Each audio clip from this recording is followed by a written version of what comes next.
Welcome to Real Estate Coaching Radio, starring award-winning real estate coaches and #1 international best-selling authors, Tim and Julie Harris. This is the #1 daily radio show for realtors looking for a no BS, authentic, real-time coaching experience. What's really working in today's market, how to generate more leads, make more money, and have more time for what you love in your life. And now your hosts, Tim and Julie Harris. Hello and welcome back. This is Tim Harris. We've got a very, very special presentation for you today, a very special podcast. If you're watching us on YouTube, we are interviewing somebody who I've wanted to get on the podcast for a long time, Dan Lesniak. And Dan and his wife, Keri Shull, are one of the most successful real estate teams in the country. By most successful, let me put this in perspective. Last year, they sold, wait for it, $732 million worth of real estate. So almost $1 billion in closed transactions last year alone. Extraordinary. And one of the main reasons that I want you guys to meet Dan is because I want you to realize Dan is just like all of us. I mean, Dan is he was in the Navy. He was somebody who was told he could never get into sales. I want you to talk about that, Dan. He's someone who people have said to him, Dan, you'll never be a good salesperson. In his first year in real estate, he sold over $20 million in real estate. So his hero's journey is similar to what many of you are working on in your own lives. And so, Dan, welcome to today's podcast. Thank you, Tim. I'm stoked to be on here and to share my story, and hopefully your listeners will get some inspiration, maybe some learning out of it. So I'm fired up, and I've been wanting to be on this show with you for quite some time now. I appreciate that, and I apologize for not having you on sooner. And so, listeners, if the audio is not as good as it normally is, it's because Dan's schedule worked out, my schedule worked out. Julie and I aren't in our studio. I'm sitting here in the kitchen of our cabin in North Carolina. I could schedule it, Dan, and I'm not going to miss this opportunity, and you guys are about to discover why. So, Dan, I want to start out by having them understand, I touched on this, but I'll set this up a little bit. One of our most listened to podcasts that we've ever done was a series of podcasts on how you could be ultra successful in real estate as an introvert. Getting to know you, I would say that you definitely are more on the introverted scale and the personality sequence, right? So could you explain to folks, yeah, right. Well, I'll tell you, it is fascinating that some of the most successful people in real estate actually are introverts who trained themselves basically to be more versatile, and that's definitely what you are. So can you talk a little bit about that and maybe drill down on that story I was sharing with them when you had all these, people tell you that you would never make it in sales, which I think is hilarious?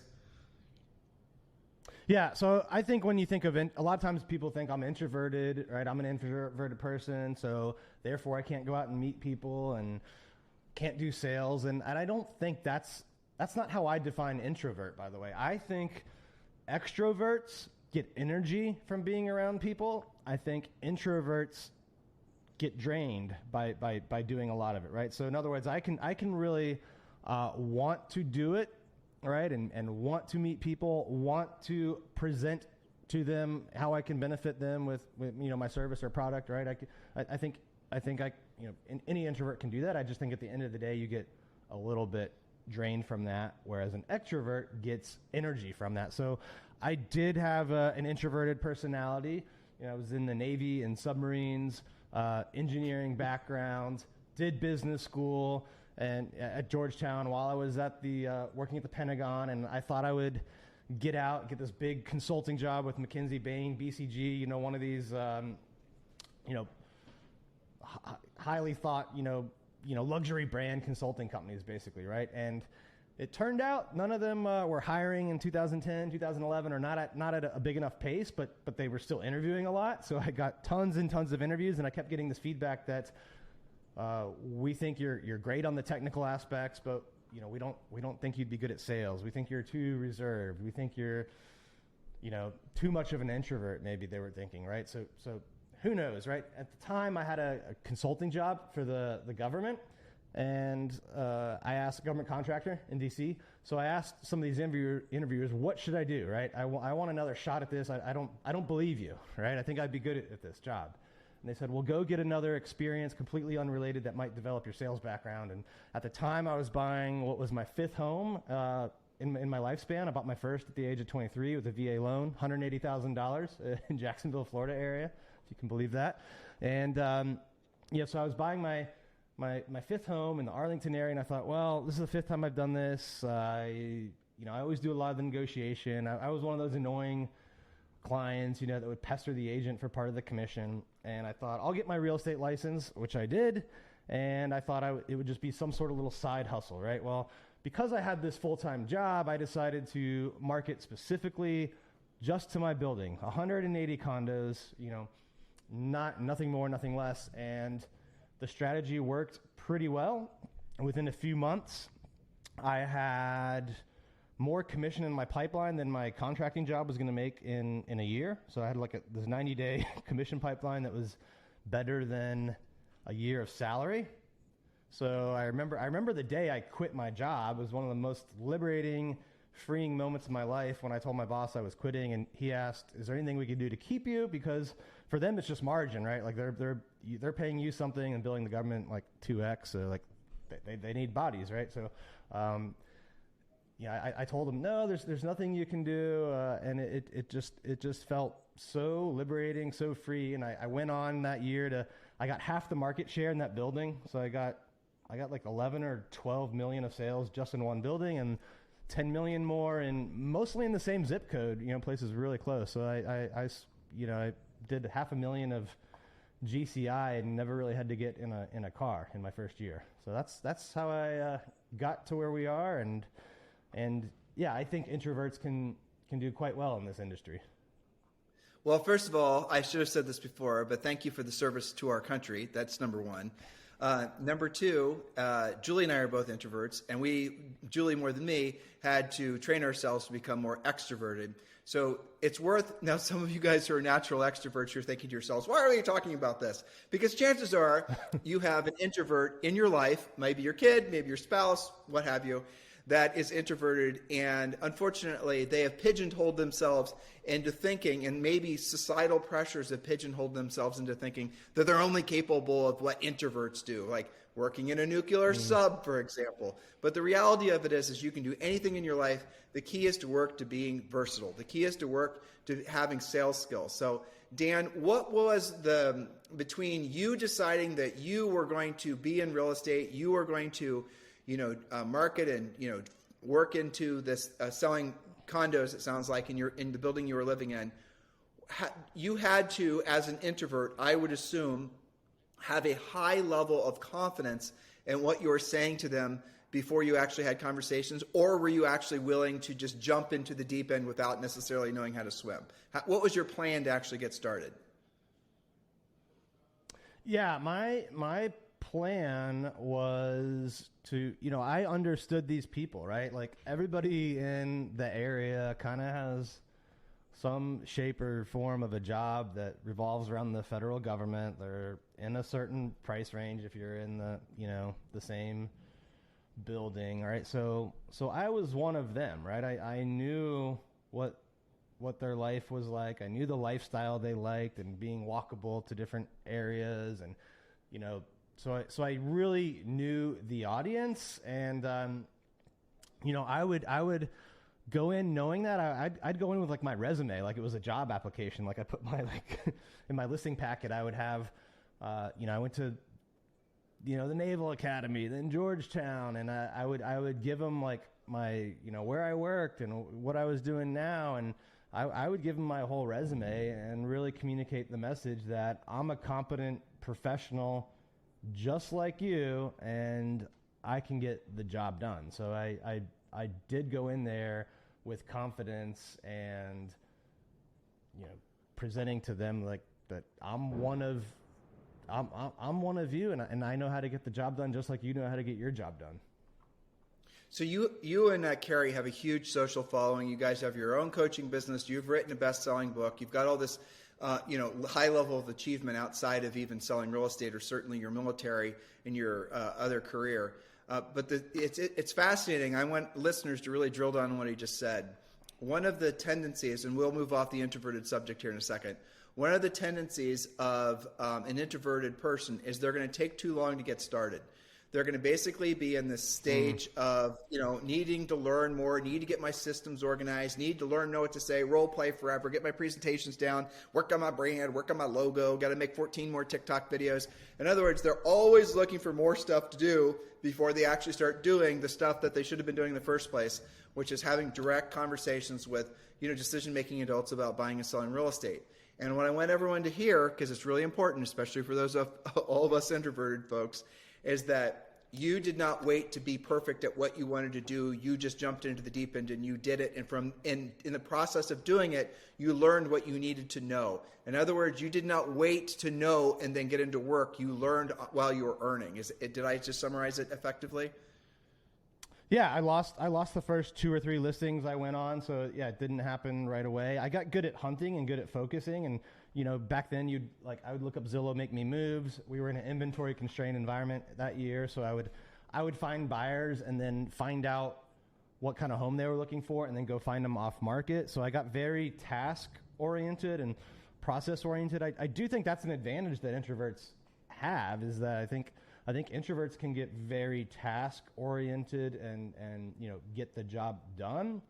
And so I think that if you really hone in on that, lean on that, I think that's an area as an introvert that you can use as an advantage. I think extroverts, on the other hand, sometimes can get too people focused, which is great. And, you should obviously love people, care about the relationships, but I think sometimes they let that get in the way of moving that person forward in the process, right? And closing them on what is ultimately good for them, for what they want. In other words, the introverted person is going to take more time, have a deliberate plan, create and then find a system that works. Hopefully not through trial and error. Hopefully they're going to, shorten the path by signing up for, coaching and training so they can follow a path that's going to get them up the mountain the quickest. And then I agree with what you said. Once an introvert has a plan that works, they then work the plan. Generally speaking, they're going to earn consistently. They're natural at doing what they don't want to do, and they don't want to do it at the highest level. Whereas an extrovert is going to be naturally wanting to do more social stuff, things that don't necessarily have a direct correlation between effort and results. So let's move. Let's move on. Now, I started the show by telling all of them that you guys sold almost $1 billion in real estate in 1 year. That makes you one of the top. Where were you guys on the national team list of biggest brokers? It was like top 10, wasn't it? I believe so. I think they keep changing the categories on there. I don't even know if I really look at that anymore. I'm more business oriented than I consider that kind of a vanity number. It is, but yeah, somewhere I think over the years it's been anywhere from top 10 to top 30. We're usually in that range somewhere. Yeah, Wall Street Journal is the list I was thinking of. So so that was your first year in real estate. You owned the game. Your broker then fires you. What happened? Yeah, well, so back to the numbers business, right? I got pretty smart about title companies. I had a client who wanted to get out of corporate law. I thought, there's other brokers that have these title companies that agents can buy into, right? And have shares of. Well, I talked to one of my attorney clients, and he's like, yeah, we can do that. I have some title background. And so I ended up forming a title company, started selling shares to agents in my office. The broker didn't like that because he had his own exclusive title company. He told me it was illegal, by the way, which I'm like, well, that's interesting because this national brand down the street's doing it. Are they flagrantly violating the law, right? Which I doubted. So I had a 72-hour ultimatum to either disband it or leave. So I walked out of that office and up the street and joined Keller Williams. So you were at Keller. So that's where you met Keri, correct? Yeah. Keri was she moved from she started her brokerage career at Remax and then had I think she moved to like 6 to 8 months prior to that. So she was kind of new at Keller Williams. She was number one in the office, and the first thing the team leader there told me to do was, I like what you're doing with the title company. Keri's not using ours. You should try to recruit her to use your title company. So that was that was how I met Keri. I was pursuing her for her title business. So it turns out you're a very good recruiter because now you guys have 3 little kids. Four. We actually have 4. Oh, 4. Well, that was yeah, fast. four- I thought it was four 3 kids. yesterday. Yeah. Oh, okay. No. Sorry. Yeah. So as far as you guys, so we met at. I was gonna say we met at Keller Williams. Started dating shortly after, and I think within a year and a half we were married. So it didn't take too long, and we merged our teams at the time. And about a year and a half later, we went and formed our own independent brokerage. So when we left Keller Williams, we were number 4 in the world, I believe, for them in total sales volume. And then I think we were doing 150, 200 million at that time. It was climbing fast. And then we left 8 years ago, started our own brokerage, and have built out a pretty large team ever since. Well, 40 agents, right? So let's, I know some people are I'm sorry? I think it's closer to 50 actually, but yeah. Okay, sorry. So listeners, there's a little bit of a delay. There's nothing we can do about it. It is what it is. So let me take a half step back for those who are now feeling overwhelmed by the fact that you guys are so big. It took you from the second you got your license to how many years have you been in the business total? About 10 and a half right now. How long did it take for you to earn $1 million in commissions? Gross or net? Net's my next question. Okay. I think gross, we hit it in 2014, and then net I think was 2015. So I think it was 2.5 years to get to gross, and 3.5 years to get to net for that number. Okay, so that's amazing, right? So let's explain to the listeners, and Dan, you're the MBA guy from Georgetown, right? Not me. So explain to listeners who are just getting started, obviously gross versus net. Everyone assumes they know what that means, but could you please explain to them on a very, using real estate math, what that actually means? Yeah, so when I talk gross commission income, I'm talking like how much commission came in. When I the total revenue, right, if you will, like how much did buyers and sellers pay to us? When I'm talking net income, I'm talking about we paid out this much money, have this much expenses. What was our actual real profit, right? Because I think sometimes the industry focuses too much on sales volume or gross commissions, and at the end of the day, it's what you're able to take home, and really at the end of the day, it's what you're able to save. 100%. And that's one of the things I'm hoping we can get to on this interview. If not, we'll do it on another one. It's all the amazing things you and Keri have done to make yourselves into deca millionaires, from having a very effective cash flowing business, having lots of profit, then reinvesting that into things that compound your wealth and obviously make you more profit. And you guys are, incredibly effective at that. And that's obviously one of the reasons you've been so successful. But it's a fascinating thing because not a lot of agents realize that at the end of the day, your real estate brokerage or your real estate team, the product that you produce in your business is happy customers and sold homes and all the rest of it. But at the end of the day, if you really drill down, the product that you're producing in your real estate business is profit. And if you're not producing profit in your business, you don't really have a business. You have what we call a nonprofit business. So if your goal is to have enough profit left over that you then can reinvest that money and compound your wealth, rental properties, apartment syndications, all these things that these guys do, VRBOs, you're going to have a big profit margin. And Dan touched on this. The industry is obsessed with how many houses did you sell, or what was your dollar volume. But once you are in this business for any amount of time, especially as you experience market undulations, you quickly realize what matters more than anything is your net income. Because with that net income, like you guys could, Dan and I know agents, all of us know agents, that will talk about, I earned, $3 million, or we sold 300 homes last year. This is an example I came across. Dan and I were on a call earlier. There's teams out there and brokers out there that will earn $1 million in commission, and the team leader or the broker will maybe earn 150, 160,000 net. And that's not bad actually, because most brokerages have a net of less than 3%. So million commissions equals 30 grand. But let's say you're an efficient team, and this is a good example. You earn $1 million, you're keeping around 150 grand. I want listeners to really internalize what I just said, because it really is powerful. Because here's the reason why. If you earn around 225 to 230 grand, you will actually have the same net income as the agent this is the conversation we just had with Amanda, right?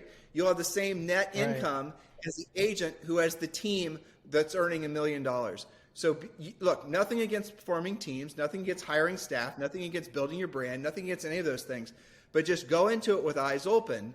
You will have to do more of the boots on the ground type work when you don't have a team, but your profit margins are going to be 75, 85, 90% versus when you have a team, you're going to you're going to hope that they're going to be around 12 or 15%. Not judging, just asking you to make a decision with eyes open, because this is a lot of agents get into this industry and they feel, pressures from everywhere to form a team. But if you're wanting to form a team, go into it knowing what the financial implications are down the road. Did I encapsulate that well, Dan? I was waiting for you to drink coffee before I asked you a question to make it awkward, by the way. I think your numbers are pretty spot on, and I was at like 75%, 80% profit margin when I was a solo agent. When I had a small team, it got down into the 50s. When the team grew, it went down a little more, and so I think most big teams end up in the double-digit percentages, but it's better than the brick and mortar broker margins, right? Those are like single-digit margins, low single-digit margins. So those are all really good points to think about when you're ultimately designing how you want to structure your real estate career. Well, not just your real estate career for sure, but also your financial future, right? You're a pathway to creating financial independence. I really want to ask a question about lead generation, because I know everyone's frothing at the mouth to know how your lead generation funnels work. That's agents always want to know about leads. So let's do that. Let's talk about your lead generation. So here's the question, and then I'm going to ask you a second question. So if you were coaching an agent right now who's Dan Lesniak, 8 years ago, 9 years ago, and this agent were to ask you, what are the 2 or 3 primary sources of lead generation that I should focus on? I don't have a lot of money. I don't want to spend a lot of money. I don't have a lot of time for something to work. What should I be doing?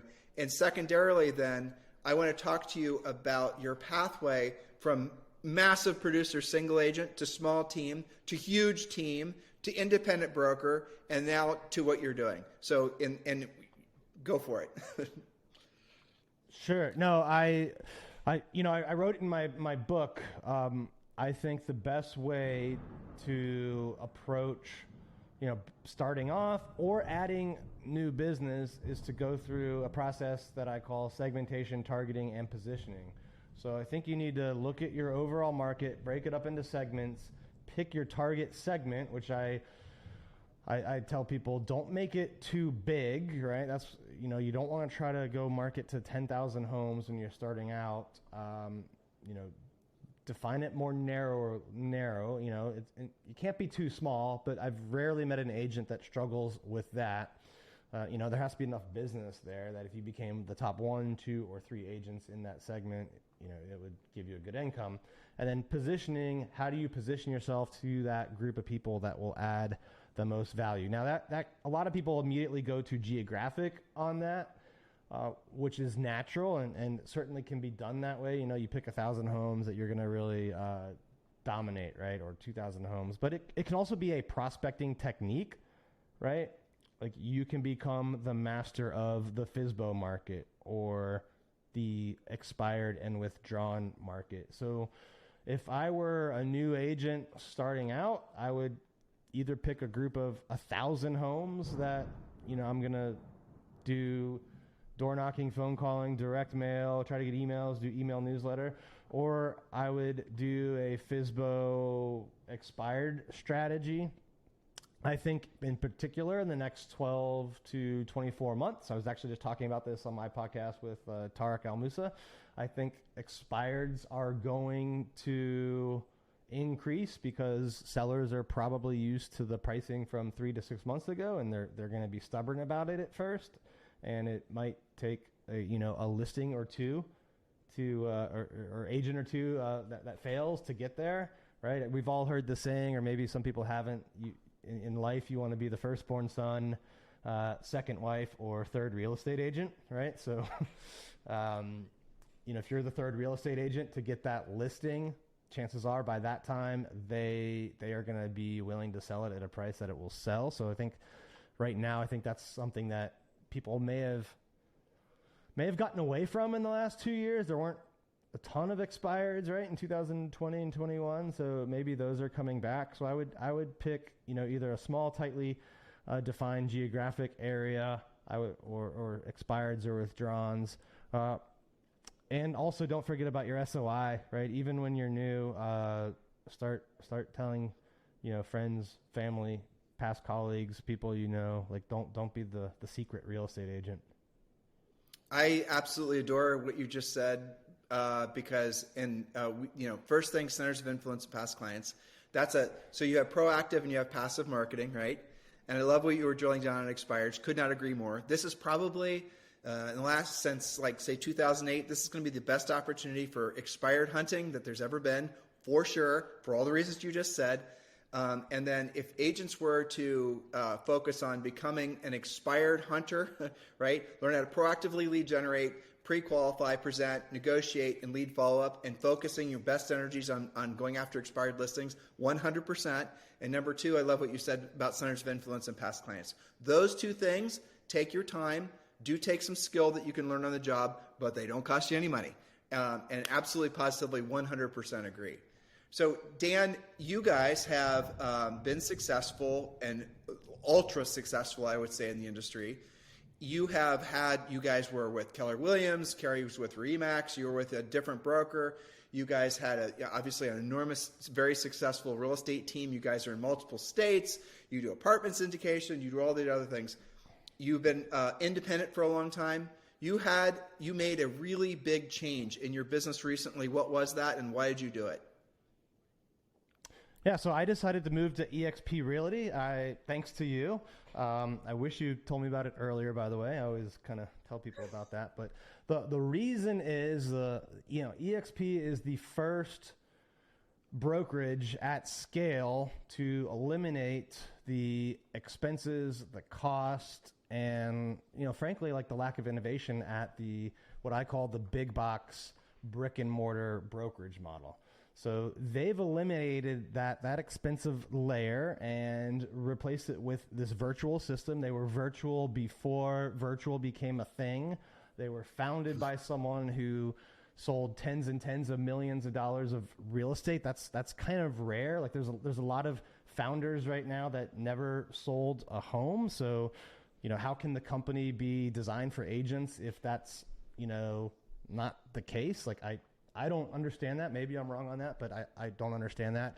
I love the fact that they are agent owned, right? There's a ton of brokers out there that claim to be agent centric. EXP is agent owned. I think it's 70% of the company is owned by the agents or the founders. Most of these big companies are owned 10% or less by the founders and the agents. So what does that mean? You may think that's not a big deal. Well, I think it is a big deal. I think if 90% of the companies owned by Wall Street or foreign investors, like they don't have the agent's best interest in heart. It's profit, right? Profit minded. So I don't think you can be agent centric unless you're agent owned. EXP is the first company that has been agent owned at this scale that I've ever heard of. And lastly, there's a huge opportunity to participate in something called revenue share. I think it's really cool that EXP has was founded from the beginning with the discipline and commitment to operate. I think it's approximately half of the revenue, right? So what do they do with the other half of that revenue, or approximately that? Yeah. They give that back to the agents that grow it, right? Most brokerages, if you recruit another agent, maybe they give you a little bit off your cap that year, or, a few $1,000s or something, maybe, right? That's like the best case scenario. Well, at EXP, they reward you with ongoing revenue share, right? Depending on how many agents you bring on and how many they bring on. And I've done a ton of different businesses outside of just selling real estate, like joint ventures, developments, syndications, long-term rentals. I've got a bunch of short-term rentals, and I love the income that comes from that, but it doesn't come without headache. It doesn't come without putting in massive amounts of capital, time, liability, risk. I know you own a bunch of rental homes, and after looking at that, doing that, studying people at EXP, studying all different broker models, by the way, this is not a decision I took lightly. I don't think there's a greater passive income opportunity for the people that want to participate in it, which naturally can occur in your normal course of business of selling homes. I don't think there's a greater passive income opportunity in the history of real estate, and I think that's why this company has grown at the fastest pace in real estate history compared to any other brokerage ever. So it's just getting started. Yeah, it's just getting started. EXP is in 22 different countries, and it is really truly. This is what I say, and this is really encapsulates it, at least for me. This is for many of us. I'm 52, and you're not 50. You're 10 years younger than me, basically. But for many of us, this is the last best business opportunity of our lifetimes. Now, I didn't say last business opportunity, because there'll be lots of those. Those always are coming at you. But the last best business opportunity. Because if you look at Mr. MBA, you'll remember this better than me. The product adoption cycle, early adopters and then laggards and all the rest of it. If you look to see where EXP is in its growth curve, because I hear sometimes people saying, well, EXP, it's the best time to join is 3 years ago or 5 years ago. Well, maybe that was a great time to join because you would have the benefit. But the fact is if you look at EXP's growth curve, it's just getting started. Across the country and really across the world, so many, you said it too, agent-centric, that's so funny. Everyone says agent-centric because they offer you marketing in your office, or they're going to have a barbecue on Saturday during the football game or whatever in the parking lot for the agents. That's okay, that's nice. Agent-centric is where you put your money where your mouth is. You got revenue share. You've got obviously lots of ability to get stock awards, buy stock at a discount. You get health insurance. You get all these other different programs. There's an incredible relocation department that's about to open up. There's luxury that's about to open up. And the thing that's really fascinating to me is that so many massive agents like you and Keri are moving over to EXP. And it's not just agents and teams and brokers, but it's big brokerages as well. There's a lot of people whose franchise agreements are coming to an end, and they maybe were thinking that, well, I have to suffer having only 2 or 3% margins for my brokerage. You can actually do what you're doing, do what you love doing. Maybe there's aspects of your brokerage that you really love. You love working with the agents. You love mentoring agents. You love coaching agents. But the financial side of it is a little bewildering. And sometimes what people do is they get locked into this belief that it is what it is, I can't do anything about it. Well, what if you could just take what you love the most about being a team leader, or being a coach, or owning a brokerage? Take what you love most and set the other things aside. And so when you're hearing from somebody like Dan and Keri, you've got to realize these guys have been up and down many mountains, not just one, and they're making the decision to move over to EXP. And Dan, you're a spreadsheet guy. I mean, you were trained to be a spreadsheet guy at Georgetown. So when you were doing the math on this, can you kind of get into the weeds a little bit and explain to the listeners? Like you even compared EXP. Let's not mention the other brokerages that you're comparing it against. But why, from a financial perspective, from an analytical perspective, right? Can you walk people through how financially this made more sense than being independent? Well, I think, one kind of objection that, maybe or misconception, if call it, that I previously had is that this is a recruiting company, right? Like they don't do sales, they just do recruiting. And I think it's important to address this, right? Less than 20% or less than 25% actually participate in the revenue share, right? So there's a lot of people out there that are. So what does that mean, right? That means like out of 80,000 agents, 60,000 or so are just there because it's a better brokerage model, right? Because it's saving them money. So, when I look at I've had several conversations the last few weeks with new agents, high producing agents, teams. And when I look at the numbers, like new agents are typically saving $20,000, $30,000, right? On the same amount of volume that they would do. Like we just talked to a high producer before the show that would probably save $150,000 a year. Right? It was $150,000 in just the first 9 months of this year. So for the whole year, right, she'll probably save, being an EXP, put in her pocket around $200,000 extra. Yeah, and then you look at, right, and that's like even if you never recruit anyone else, which like if you're doing that kind of business, it naturally will happen. People are going to be like, oh, well, if this person's there, I want to do it, right? So, but even if that doesn't happen, you compound a six-figure amount of money every year.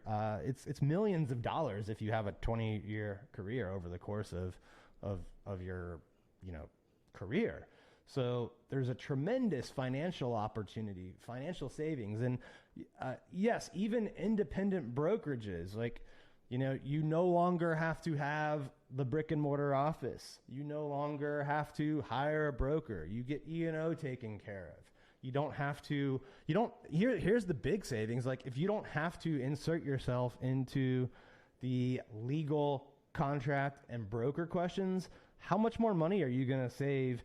Because now those efforts are diverted into the highest, dollar productivity hours, right? Which is recruiting people for your team and generating leads. If you can focus on that, let EXP take care of the operating system, if you will, the broker questions, the liability, the E&O, basically like keeping the lights on, right? If EXP does that and you're focused on generating sales and generating people to handle sales, how much more money are you going to make? So you touched on quite a few things. First of all, you said, and this is true, you don't have to recruit anybody at EXP, and it still makes incredible sense. If you just do the math on it, it's very simple. EXP is a home run for you, even if you don't want to recruit or sponsor anybody, even if you don't care about revenue share, that's fine. And the next thing you said is that EXP's revenue share does give you an additional pathway forward to build passive income into the future. Dan and I, Julie and I, Keri and Dan, they did it through rental properties, but the fact is that there's a lot of inherent risk and time and cost and liability that's associated with rental properties. With revenue share, when you're receiving revenue share, there's no cost against it. When you're receiving revenue share, there's no, you're not answering the broker agent questions. You're not really doing, once your group gets to a certain size, there's very few things that you're actually required to do. And when you get that wire transfer on the 20th of every month, it's, the seventh wonder of the world for sure.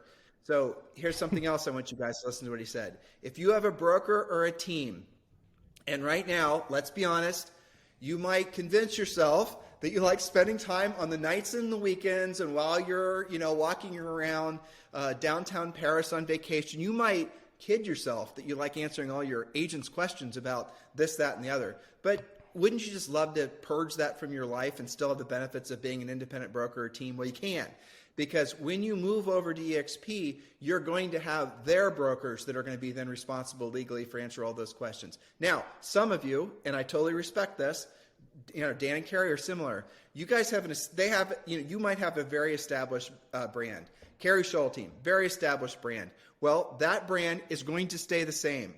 There is no, this isn't a franchise.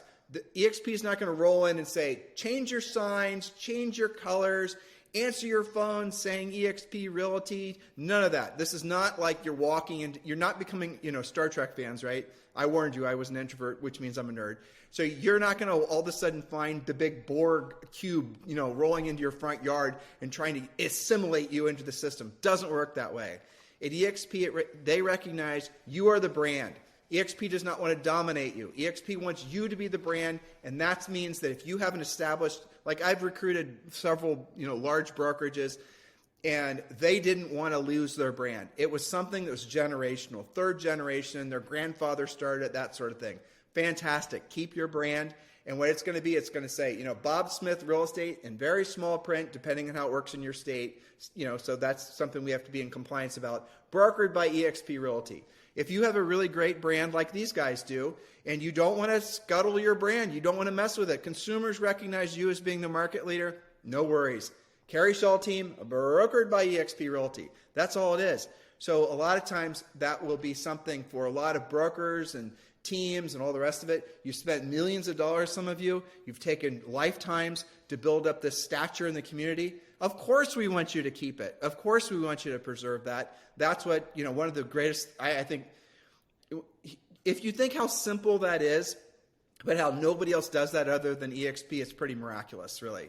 EXP doesn't want to dominate you. What EXP essentially it's like your professional operating system for your individual agent brokerage or, real estate practice, or your big team real estate practice. We're the operating system. We're the backbone to make it so that you can essentially, sell as many homes and make as much money as you want to. Oh, and by the way, there's health insurance. Oh, by the way, there's, it's NASDAQ, it's publicly traded. Oh, by the way, you get stock discounts, you get stock awards. Oh, did we mention revenue share? So did I, anything else that I left out that was compelling to you when you were making the decision? Well, 2 quick points. One, you mentioned they're on the NASDAQ, which means you can look up their profit and loss statements, their financials, and, compare it to what other companies that are publicly traded are doing on the P&L side, right? They actually make a profit, which a lot of people can't say. I won't name any, but they are profitable, which means they are in a position to consistently deliver value to the agents. I think the other thing to point out, because we talked about branding a little bit, and there's this misconception out there that the brand of the broker matters, and I've never found that to be the case. I think maybe 20 to 30 years ago, there might have been an argument for that. Like maybe people back then, before the internet, before Zillow, they would call up the local office and say, hey, can I be assigned an agent? Well, I've never found that to happen in selling hundreds and thousands of homes where someone calls and asks for a certain brand broker agent. I was number one in my Century 21 office when I started off, did tons of volume at Keller Williams, and I never got a lead from the broker, and I'm not criticizing them for that at all. That's just not what they're designed to do. I think the branding, and this is coming out in a white paper that we're putting out soon, but the branding and lead generation and marketing, that is all at the agent and or the team level. If you're an independent, if you're a team leader, solo agent, like you are the brand. No one else is, and EXP does not interfere with that. Matter of fact, not only not interfere with it, but they help you to scale it up. There's a whole marketing division inside EXP that agents have access to that will work for you for free. There's a tech team. If you I shouldn't laugh because I'm guilty of this as anybody, but if you're having problems with your own computer, you can actually log into EXP's tech team. They'll then get access to your computer, and they're going to help you fix whatever the problem is. So for those of you who are you want to join a tech-enabled brokerage, but you're personally not that tech-enabled, I'm right there with you. Don't worry, the EXP's got you covered. It's interesting also what you said. You're right. I mean, when Julie and I were selling real estate primarily in the 90s, you would occasionally have a seller, we were with RE/MAX, call the RE/MAX office and say, I want to interview an agent. And the person at the front desk would have a list of who gets the next lead that comes in and all the rest of it. And then you'd be there, and that same seller would have chosen an agent for RE/MAX, an agent from XYZ, and an agent from ABC, and we're going to make you guys compete who's going to get our listing. You're right. That doesn't happen anymore. Nowadays, what people are doing is they gravitate, and really that only lasted for maybe a year or two, and then it all started gravitating towards agent branding that dominated the markets around the country and the world, really. And so now, again, what EXP, so if you guys, Dan and I are drilling down on this, because for those of you who are stuck in this paradigm that your broker matters, and as far as marketing and lead generation, it really doesn't. And I'll prove it to you. It's very simple. Ask your last closings. Ask your last 5 closings, 10 closings. What broker you're with. Just ask them. Bet they don't know. Because they don't care. They chose to do business with you, not the broker. I know we're crossing lines with regards to the legal semantics, but I'm talking strictly from a marketing perspective. So yeah, I mean, the opportunity with regards to compounding your wealth. Oh, you said this other thing too. I think it's important to mention this. We're talking about revenue share again. The revenue share groups will grow. Like you'll get into EXP. Like we're just talking with that gal right before today's podcast, Dan. You'll get into EXP, and what you're going to discover is by you joining EXP, there's going to be people that are EXP curious, agents that are EXP curious, at your old broker, maybe people you did co-ops with or things like that. They're going to ask you about EXP. They're then going to join EXP. You're going to be the person that answers the questions. You're going to be the person that sponsors them. And then by accident, in a lot of cases, you're going to all of a sudden start building revenue share. Now, am I oversimplifying it? I am not. Some of the largest revenue share organizations at EXP are, basically when you see the names of who they are, I promise you don't know their names. They're just normal agents. They're not, celebrities of any variety. They're normal agents who you've never heard of, who basically sponsored 5 people here, 5 people here, 5 people there. Those people sponsored people, and next thing you know, they're making over $1 million a year. You think I'm making this up? I'm not, and we'll be more than happy to prove it to you. So Dan, you're obviously moving over, EXP is your way forward for all the reasons we've discussed it. I think you will easily become one of the most prolific recruiters at EXP. I would be surprised if you didn't. Keri's reputation in the industry is second to none. So if anyone's out there that has a team or a brokerage that wants to join EXP, Dan, or an individual agent, right? It doesn't really matter. How can they get a hold of you? What's the simplest way? Well, before I tell them that, which I gladly will do, I just want to say that what I also love about this model, specifically for me, is it really ties into a lot of the things I have done. I've spent a lot of years selling real estate, recruiting, training, building a coaching company, doing a podcast, building up social media, right? Well, now I can train other people into, how to do that. I can plug them into hyperfast agent coaching, give them that as a benefit of being in my group, right? I can get on the recruiting calls with them when they have interested people, or teach them how to do that. I've recruited hundreds of agents over the years, in our Washington, D.C. area. So I have passive investments. I know how to syndicate condo deals. These are all things that will be available to members in our group. We're going to train them how to do whatever they want, because we're going to do it at no cost, right?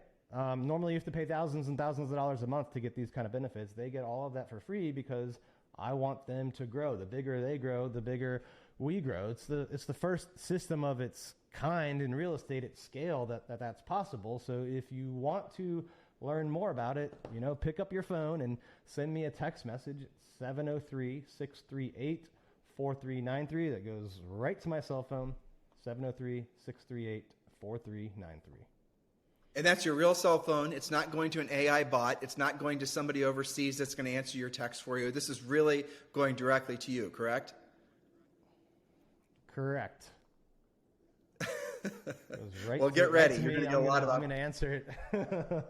Yeah. No, it's fun for me. I'm having the most fun that I've had in my real estate career, for sure. It's because I'm helping agents everywhere, so it's magical. One of my EXP, soon be your EXP mentors, is a guy named Gene Frederick. And Gene was one of the first people. I think he joined EXP when it had 550 agents or something. And now EXP has 84,000 agents. And he has a slogan. It's called "Making Real Estate Fun Again," and it really is. And the reason it makes it fun again, aside from all the benefits of EXP, is because you're around people who see a future that is so incredibly bright, that's not dependent on interest rates or home sales or politics. People, when you have the ability to do what you're doing at a high level, being supported at a high level, and then know that you can also create enough passive income that you don't have to wait until you're in your 60s to retire. I know people who are in their 30s who have been associated with EXP for less than 5 years who are effectively retired. And it's because you will be joining right at the perfect growth curve, and you will find agents everywhere that are EXP curious that definitely want to join you at EXP. This is like I said, the last best business opportunity of many of our lifetimes. I suppose if you're listening to us and you're 12 years old, you might have some others that pop up along the way that maybe are better. But right now, this is pretty much the last best business opportunity of all of our lifetimes. So Dan, if they want to talk with you about being sponsored by you at EXP Realty, get all the benefits of being associated with you and Keri and your coaching organization, and de facto be associated with Julie and I, and all the benefits being associated with us, right? So they get 2 benefits by being associated with our organization. How can they get hold of you? What was the cell phone number again? Yeah, it was 703-638-4393. All right, so next podcast I'm going to do with this guy. Here's what we're going to focus on. We're going to focus on the pillars of wealth creation and wealth preservation. And we're going to do this sometime in the next 30 days. We're going to talk about buying rentals. We're going to talk about VRBOs. We're going to talk about apartment syndication. And we're going to put all these together in such a way that you guys then can start creating more of a financial pathway forward with ultra clarity based on someone who's actually done it, not just somebody you're seeing on YouTube that may or may not have actually done it. Dan, I really appreciate you being on our podcast. I certainly appreciate you guys aligning with Julie and I at EXP Realty. Listeners, again, if you want to get hold of Dan, if you want to join what probably will be one of the most successful real estate organizations of all time, Dan and Keri at EXP Realty. What's your cell phone number one last time? It is 703-638-4393. All right, Dan and I have to get on another Zoom call. You guys have a fantastic day. Yep. Thank you, Tim. This was a blast. My pleasure. All right. This podcast is a part of the C-Suite Radio Network. For more top business podcasts, visit c-suiteradio.com.